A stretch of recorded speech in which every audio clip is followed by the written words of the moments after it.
to TV5.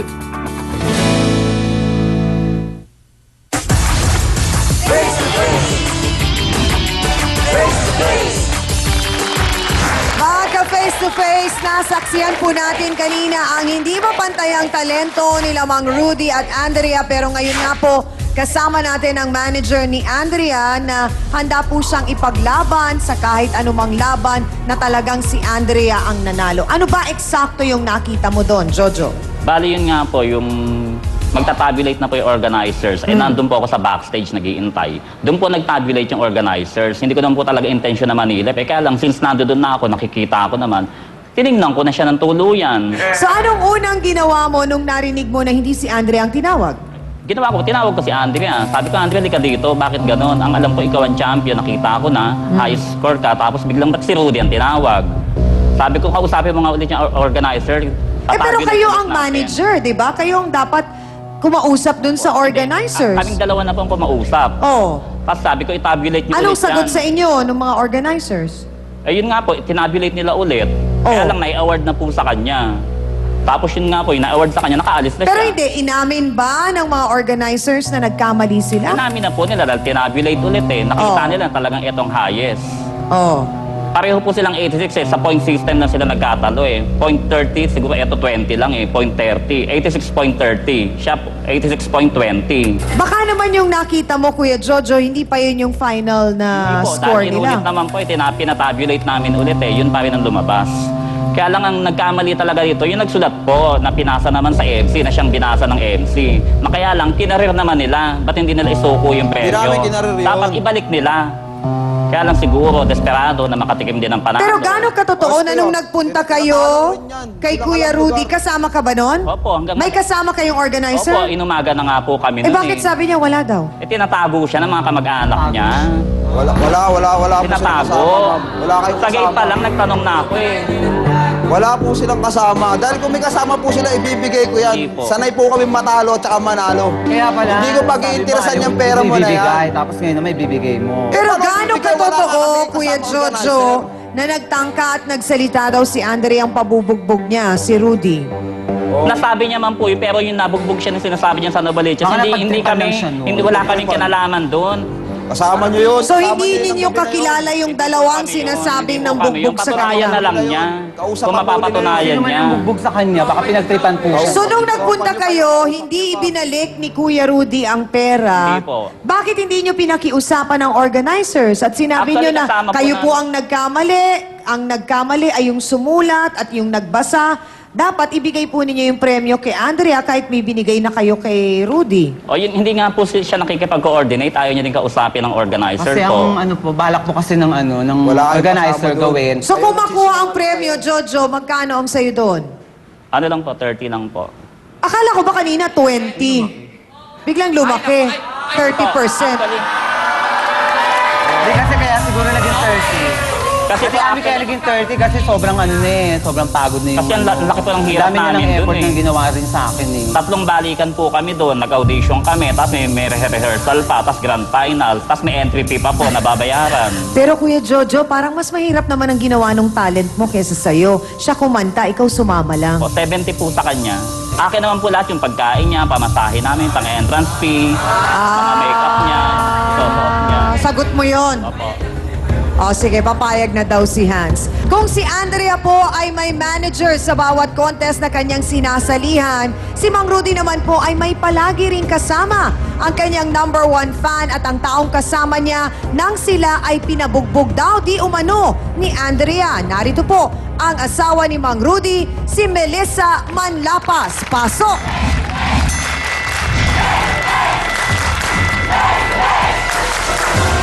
Ay! Ha? Dahil lang sa peta, papapatay yung asawa ko? Ha? Sandali lang! Amo!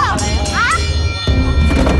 Dahilan yan! Para ipapatay mo asawa ko sa halagang 5,000? Mukha mo! Kapal yung mukha mo! Tadorang asawa! Ah, talaga? Walang yaka! Mga mukhang pera kasi kayo eh! Yaka! Bakit po nasabi ninyo, Aling Melissa, na sa halagang 5,000 pinapapatay ni Andrea? Eh kasi po, nung time nga po na nagkita uli kami, pinagulpi niya po to, buti po talaga, nakatakbo kaming mag-asawa. Eh kung naano niya to, napapatay niya to, Ano Bakit po gagawin ang ko? sinasabi nila, hindi naman daw ho nila kilala yung dalawang tao na Kasama yun? po nila yung Kasama nila, syempre, itatanggi nila yun. Sandali lang, Ate Melissa. Nung gabing nangyari ang pambubugbog na yon, ano ba ang natamong sugat ng asawa mo? Ano po siya, nasapak po siya, tinamaan siya sa ulo. Oo. Tapos buti po, may dala kaming single no, nakauwi po kami agad, nakatakbo na lang po kami agad. Bakit hindi kayo nag-report sa Hindi po pulis? kasi wala na kaming time eh. Talaga Oo. po, Walang na lang. nakakita sa nangyari? Mabilis po kasi yung pangyayari eh. Kumbaga, nung nangyayari po yung gulo na yon, nakatakbo kami, umalis na lang po Malaki kami ang agad. paniniwala ninyo na kaibigan o kagrupo ni Andrea yon nang Opo, dahil dun talaga sa po, 5,000. At saka lagi po talaga nila kaming ginaganon na pag nagkita daw, ipapagulpi niya raw to. Kahit sila... Ay, nila- Pero gaano katotoo, Ate Alam niya po, Melissa, alam niya, nung gabing nagbabanta ako, nalaman nabubugbog daw ako. na ang dapat ay ang nanalo si Andrea, pumunta si Jojo, si Andrea at yung isa sa mga organizer Opo, sa yun bahay ang ninyo. sabi nila. Kasi Hindi po, niyo daw po nilalabas si Rudy. Tinatago niyo. May napagtanungan na Hinarap kami po na Hinarap po namin sila. Hinarap po namin sila. Hinarap Wala po silang namin dalang sila. organizer. Wala Opo. po silang kasamang Paano namin organizer. ibibigay yung prize? Eh, wala naman. Ano assurance namin na talaga sila nanalo? Kinukuha lang po Kaya nilang ang asawa pili. ko ang in-announce sa Eh, ba't tayo stage. nyo kausapin kami ng gabing yun? Inausap namin Ano, kayo. ano, Eh, pero siya, Ano kami, pinalabas ah? mo ba siya? Tinatago nyo siya. Paano tinatago? Nasa loob kami ng bahay. Oh. Tsaka madaling Sabi ng araw na. asawa mo, wala ka daw, oh. Madaling araw na. Tinas na kayo organizer. Sandali lang Sandali lang. Since nabanggit mo na rin lang, Ate Melissa, na yung host ang nagbanggit at nagsabi na ang winner talaga nung gabi na yon ay si Rudy. Okay, mga kapatid, oras na po para tawagin natin ang taong bumasa ng resulta. Sino nga ba talaga ang nagwagi kina Andrea at Mang Rudy? Narito po, si Billy Tadeo. Pasok!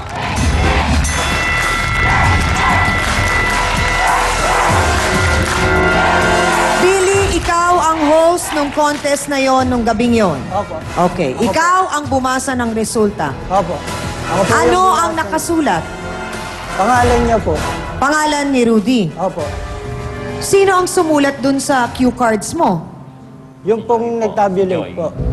Si Ni Joy Joy. po, isang organizer Oh, na tabulate. bakit hindi mismo nung gabing yon itinama nyo yung mali mong sinabi? Sinabihan niya po ako, nasabi niya, pakisabi mo muna, i-announce mo na walang alis na contestant. Dahil Kasi nagkamali. meron tayong ipapaliwanag. Oh. Yun po yun. Tumakas Kaya ka lang po, wala na siya po. Hindi kami tumakas. Madali sila. Alam na yan. Pagtapos ng contest, automatic aalis tayo. Hindi kami tumakas. Ano tatambay pa tayo doon pag alis ng pagkuha mo ng peremyo? Ba't kami magtatago? Kriminal ba kami para magtago kami? Hindi kami kumukuha ng pera ng hindi amin. Hindi kami tinawag. Oh. Nako, sandali lang, Hans. Meron ba gusto magtanong muna dyan sa puti, sa mga kasausawa natin? Daddy, ano po yan?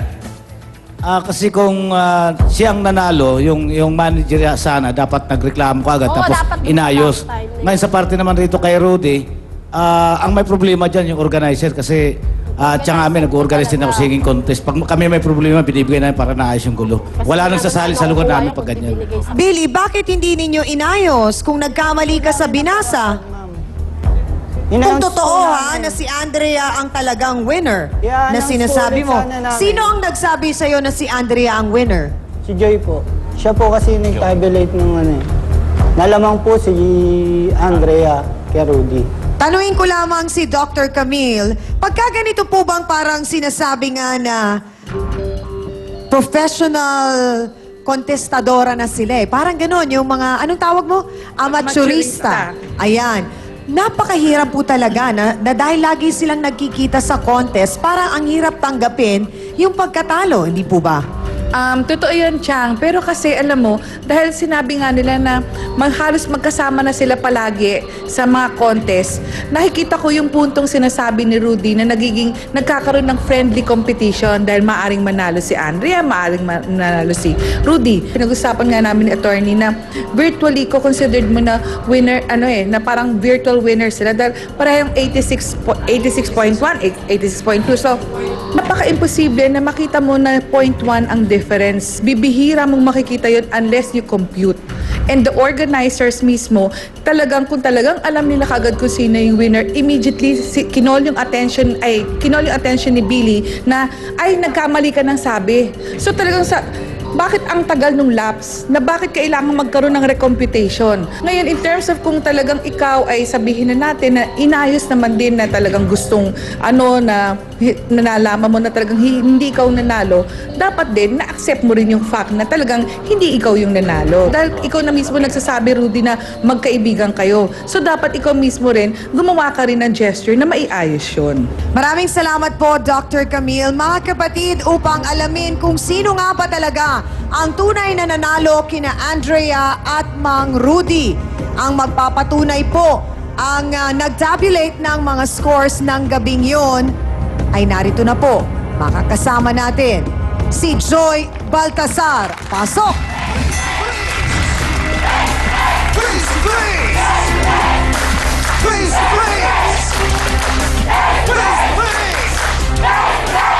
Joy, diretsa ang tanong. Base sa naging official tally ninyo, sino ang nanalo ng gabing yun? Mga kapatid, ang buong paliwanag po ni Joy, malalaman natin pare-pareho. Abangan po ninyo sa pagbabalik ng Face to Face.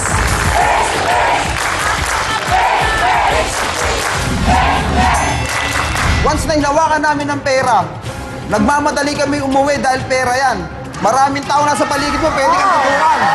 Pwede kang hold upin. Kasi baka maraming nag-aabang doon, maraming nakainom. Hindi ka naman taga ron, tumayo ka lang, kakat na ka lang doon. Miss Amy Perez would like to thank the following: Dr. Steve Mark Gunn of GAOC